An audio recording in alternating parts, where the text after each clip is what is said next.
আমি আগে ভাইয়ার একটা ঠিক করাইছিলাম, ওটা ভাইয়া বলতেছে এখানে মানে ভালো ডিসপ্লে ভালো পাওয়া যায়, যেটা বলো ওইটা দেয়, তার জন্য এখানে আবার আসা হয়েছে। বাইরের সাথে এখানে আপনি তফাৎ কি পাইছেন? তফাৎ হচ্ছে বাইরে তো ভাইয়া অরিজিনাল বলে চায় না, যেটা ডুপ্লিকেট ওইটা দিয়ে দিচ্ছে, কিন্তু এখানে যেটা ডুপ্লিকেট ওটা ডুপ্লি বলতেছে, যেটা অরিজিনাল ওটা অরিজিনাল বলতেছে। তো এটা হচ্ছে তফাৎ, কারণ ওরা ডুপ্লিটা অরিজিনাল বলে টাকাটা নিয়ে নিচ্ছে, ভালোটার টাকা নিয়ে নিচ্ছে, কিন্তু এখানে ডুপ্লিটা ডুপ্লির টাকা নিচ্ছে, অরিজিনালটা অরিজিনাল টাকা নিচ্ছে, ওই তফাৎটা এখানে বুঝলাম। তার জন্য আমি এখন গিয়ে যদি আমারটা দেখতেছি ইউজ করে ভালো, তাইলে আমি আমার বন্ধুদের ফ্রেন্ড সার্কেলদের পাঠাবো। এখন আমরা জেনে শুনেই আপনাকে খারাপটা দিচ্ছি।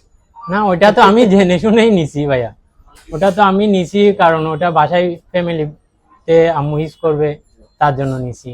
ওটা তো এখন ভালো এই যে লাগতেছে আমরা না। ডুপ্লিকেটটা ডুপ্লিকেট বলেই বিক্রি করতেছি, অরিজিনালটা অরিজিনাল বলে বিক্রি করতেছি, অনেক কাস্টমার এটাকে নেগেটিভলি দেখে যে যে আমাকে খারাপ দিচ্ছে, খারাপ দিচ্ছে। আপনি এটাকে কিভাবে না দেখতেছেন? ভাইয়া, ওইটা তো আমার যেটা বাজেট ওই অনুযায়ী আমি নিছি।